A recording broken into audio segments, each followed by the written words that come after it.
Hello, and welcome to another episode of the Dungeon Masters Dojo podcast. This is a show for game masters and players alike.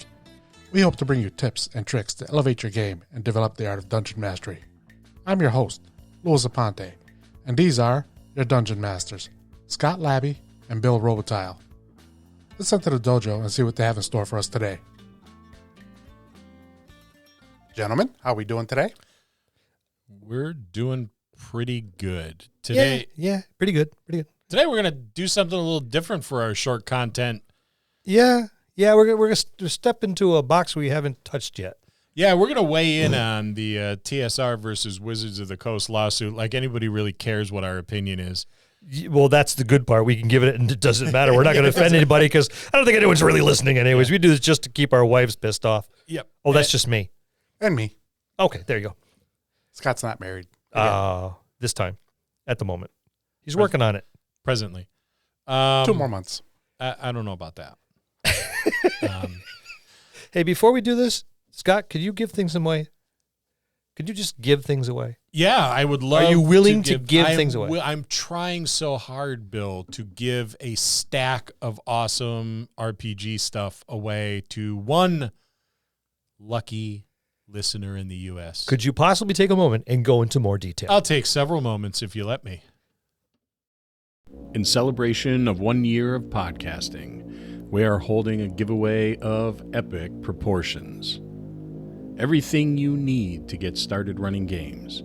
4 dice trays, 12 complete sets of dice, 4 Crown Royal bags, the D&D Essentials Kit, the D&D Starter Kit, Horde of the Dragon Queen D&D Adventure, the Young Adventurers Collection, Nerdarchy's Out-of-the-Box Encounters, Brass and Steel Steampunk Tabletop RPG, OSR Greats, the Rad Hack, Into the Odd, and White Box Fantastic Medieval Adventure Game. But that's not all. The Curse of Strahd Revamped is included as well. This complete list goes to one lucky winner in the U.S. We realize we may have asked a lot of you initially, so here's the new and improved way to enter the epic giveaway. Simply go to thedungeonmastersdojo.com, our home on the web, and send us a message. You will automatically be entered into the giveaway for a chance to win. After we receive 500 messages, we will draw one lucky winner. We'll see you next time in the dojo.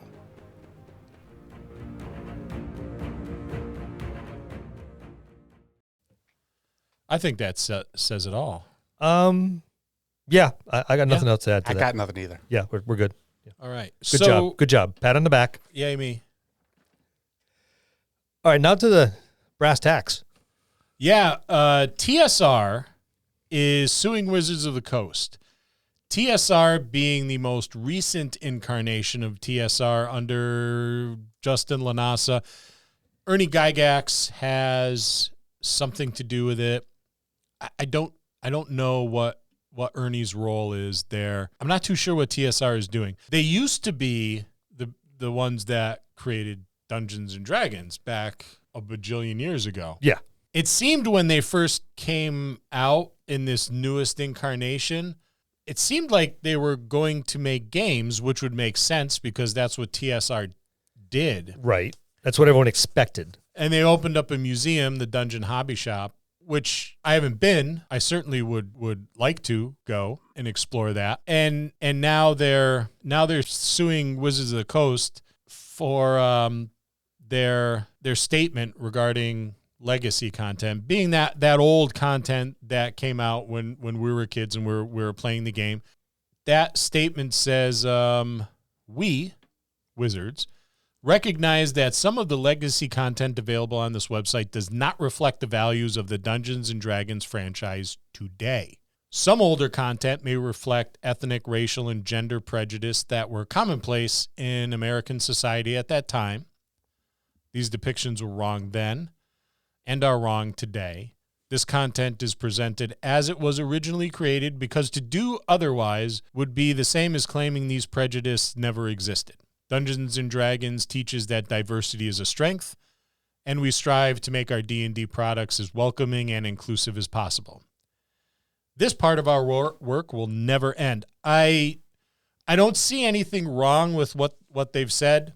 Neither do I. Regarding the legacy products. Everything now this is just my opinion. And we all know what opinions are like.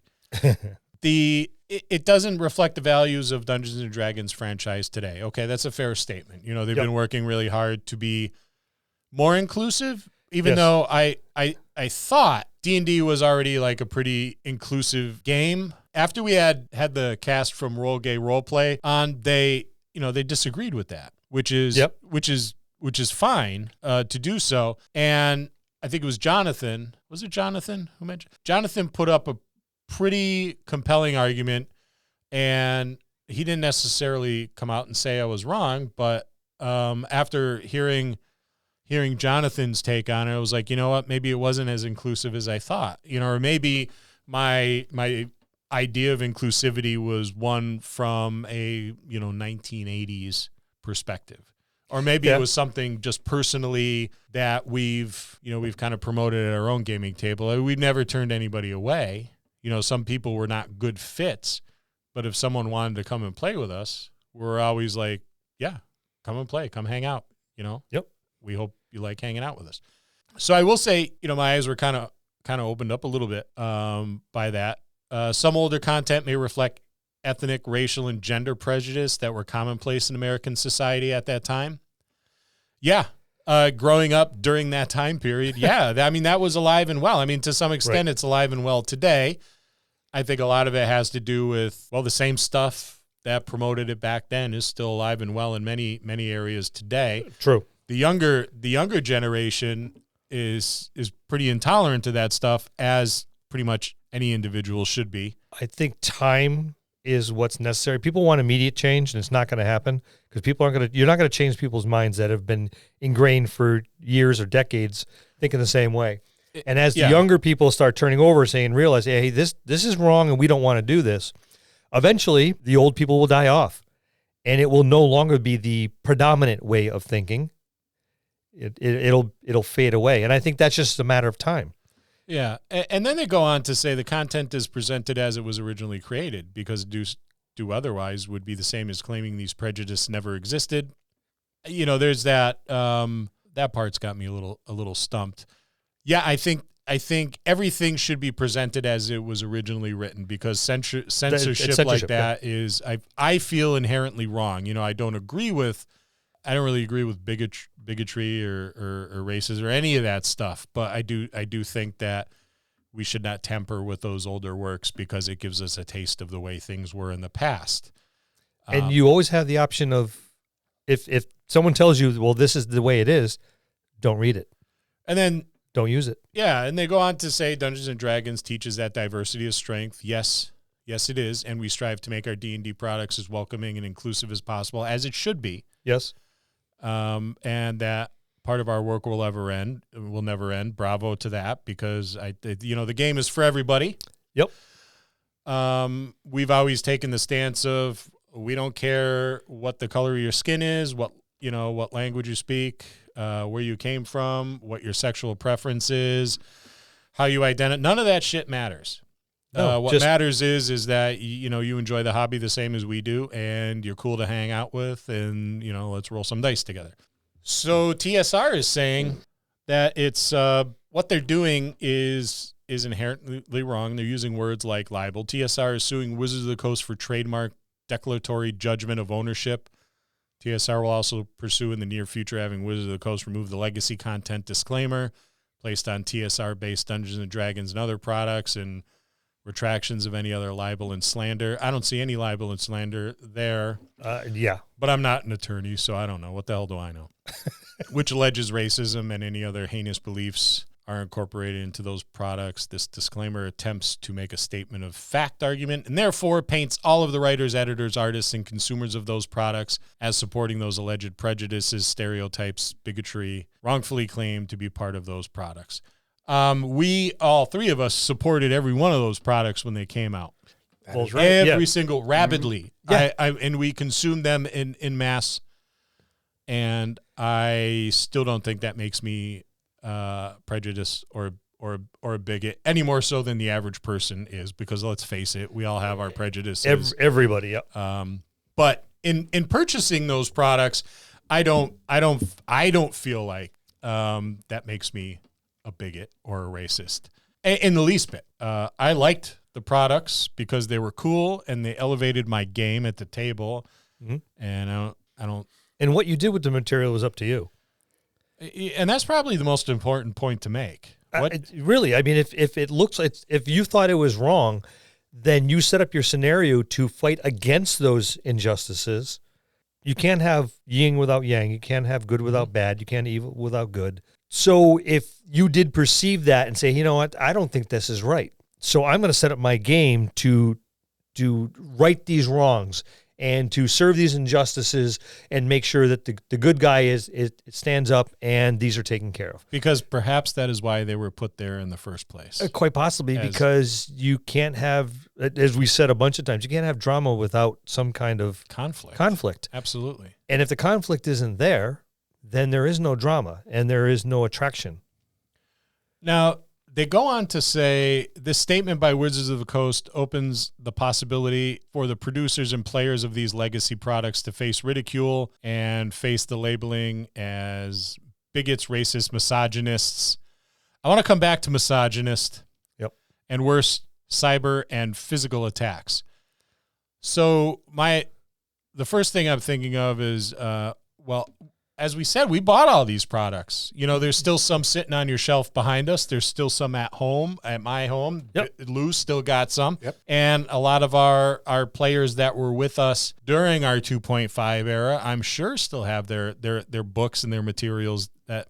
But how do you know? Like, according to this, am I going to walk out the door tonight after recording and there's going to be an angry mob with torches and pitchforks labeling me a racist because they knew somehow I read Dragon magazine during the 80s? Well, let's take it one step further. If any of us were a racist, would I be sitting here? Would Scott be sitting here? Would Bill be sitting here? Would some of the other guys be sitting here? No, we wouldn't. No.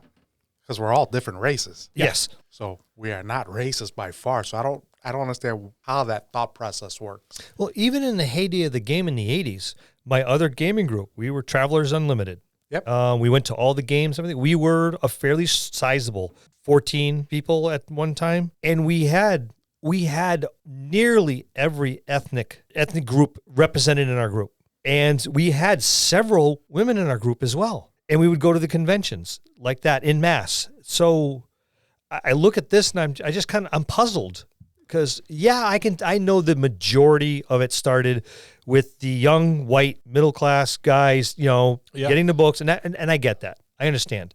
But to say that because you had this stuff, you're a bigot and a racist. Okay, right out of the gates, no flipping way. It's a stretch. It's a stretch. It's a huge stretch. We had Orientals, we had blacks, we had Latinos, we and women in our group. And not just one, more than one. And they felt comfortable coming to our group because there were so many other people represented in our club. So it's Asian and African American, though. I don't know that. I'm an old dude, all right? So don't get mad at me because I'm using old terms. We're old and we're trying to relearn the appropriate language. All of us are. It's the nature of being old in changing times. It's use terminology for decades like I have. Your brain don't change. I'll apologize if I upset anybody or anything. It wasn't my intent, but let's talk about misogyny, Bill, Lou. Shall we? Shall we? Yes. And the reason why I want to talk about misogyny is because when I read that TSR is coming back. I saw the logo somewhere. I was like, what? And I said, guys, we gotta see if we could get these TSR people on the show, because I mean, the nostalgia factor for me was high. It was like TSR. Well, you called me and you were like on the edge of your seat. It's like, hey, dude, get on this. I'm like, no shit, really? Let's jump on that. I'm like, I'm 6 beers deep. I'm gonna reach out to them because that's how I get brave enough to reach out to people to ask them to be on the podcast. He drunk texts. Yeah, I did. I did that to Dave Weil, Scott Legault, Matt Fillion, all those guys that joined us, Huge Rod. I was like, hey guys. And then Lou said, hey, did you see this? And he sends me this article about LaNasa running for like state representative or something somewhere under the Republican banner. And he hired a bunch of strippers to like, were they wrestling in Jello or KY jelly or something like that? So I gotta say, man, misogyny was probably the worst term you could have possibly used on this, because what's more misogynistic than, hey, I'm running for office. I'm gonna get some strippers to have a Jello fight. I mean, great choice, dude. Pot and kettles, man. I talked to Ernie. I don't know him very well. Seems like a really nice guy. I don't know what his part in this is, but he seemed like a very nice guy. And I would totally be down for like hanging out with Ernie and playing D&D with him and just chilling out, having a couple drinks or whatever. Yep. Talking to him about what it was like in the early days with TSR. He seemed like a super nice guy. But this is some crazy stuff. I mean, I don't know what to make of it. And now I guess how they're funding this is like an IndieGoGo or something like that. Yeah. Yep.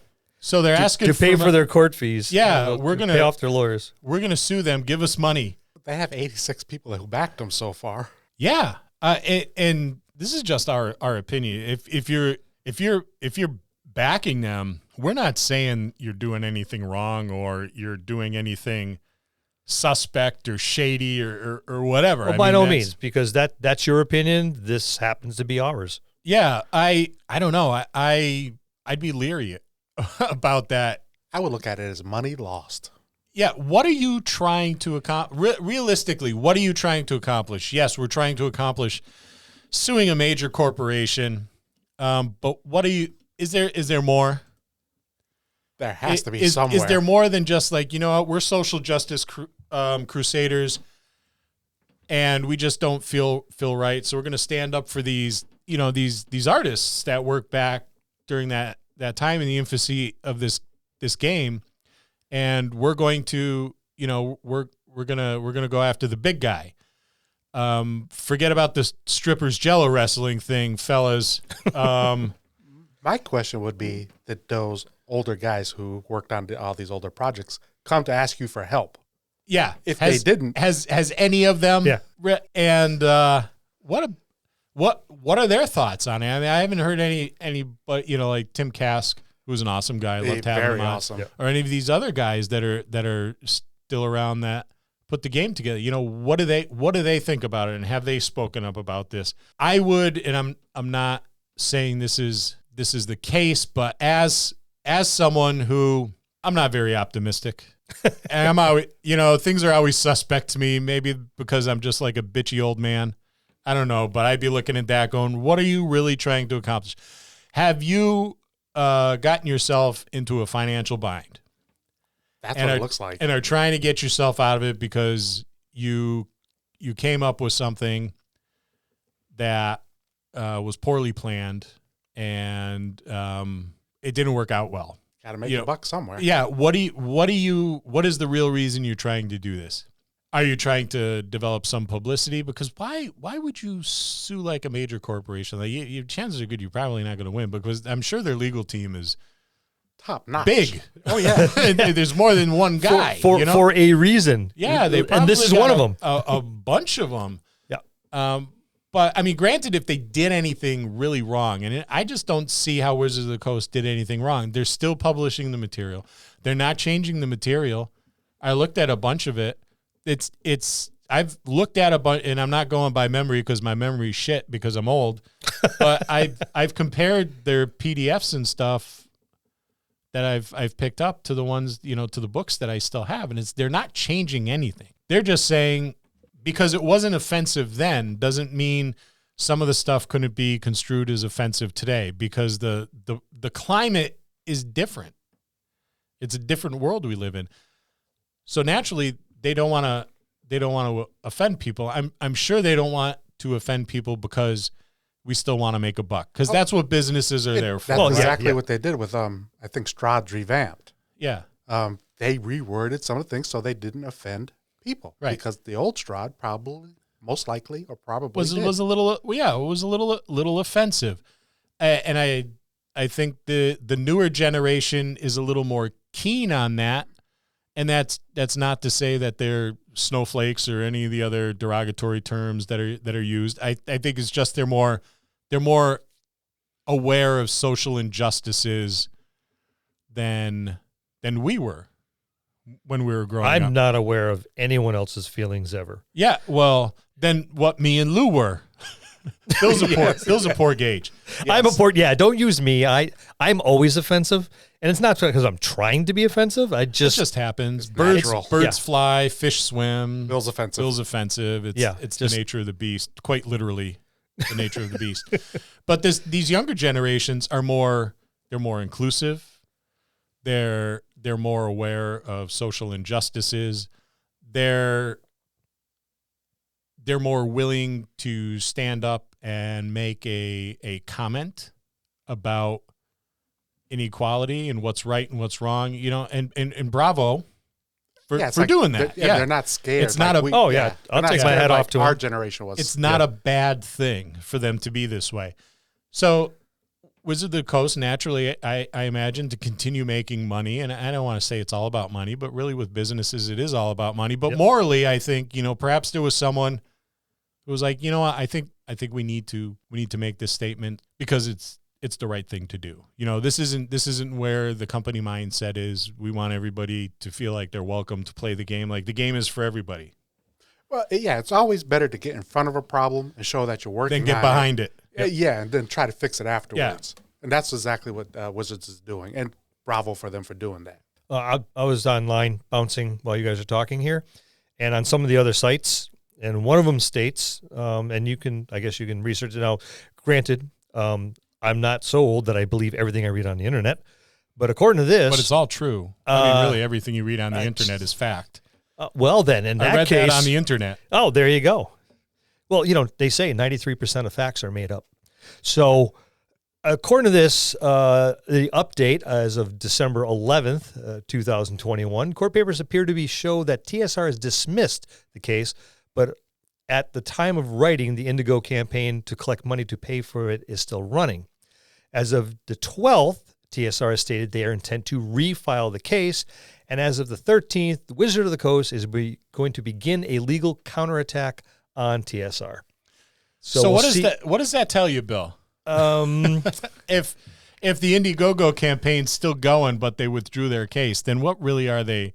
Oh, but they intend to refile. What they did is it's probably the wording in it isn't getting them the traction they need, so they're going to try to reword it and then refile. Or they're saying they're going to refile because they haven't yet and still collect funds that come in. Right, because if they're going to refile, that means they still need to pay for the case if it goes to court. So, yeah, I can see why the IndieGoGo would still be going because they plan on redoing the paperwork. Yeah. But so I mean, like I said, and that's on one of the links that comes up when you put in, TSR suing Wizard of the Coast, and I will post a couple links into the show notes so everybody can have a peek at it if they choose to do so. Yeah, and go to our Facebook page and comment on this because I'm dying to hear what you think. Differing opinions are always good. I don't think my opinion is always right. And it's not. Thank you, Lou, for... Mine's right. It just pisses people off. Bill, yeah. Bill is always right. Just ask him. He'll tell you. But if you don't go to our Facebook page, go to our homepage and enter a comment. It'll automatically enter you to our drawing. It will. There you go. Let us know what your thoughts are because this is one of those things where I'm sure people are going to be in support of it. I'm sure people are not going to be. I'm sure people are going to be on the fence. And it's really important to hear all sides of it. Because this is really all about perception. It is, and a person's perception becomes their reality. Yep. And I'm a little suspicious of it, to be honest with you. Oh, I am too. Yeah. Here's my thoughts, and I'm interested in what you guys think. Everybody, our listeners, Bill, Lou. But if you're gonna carry the TSR logo and the TSR name, why don't you just focus on making games? Make good games that people want to play. That's what I would have done. Crowdfund your good games when they're ready to be crowdfunded. Yes.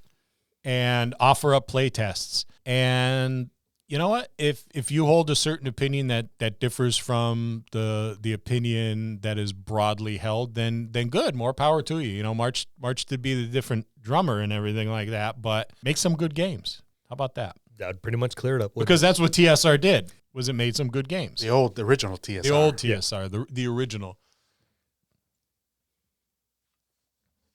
And those are our thoughts on the TSR lawsuit against Wizards of the Coast.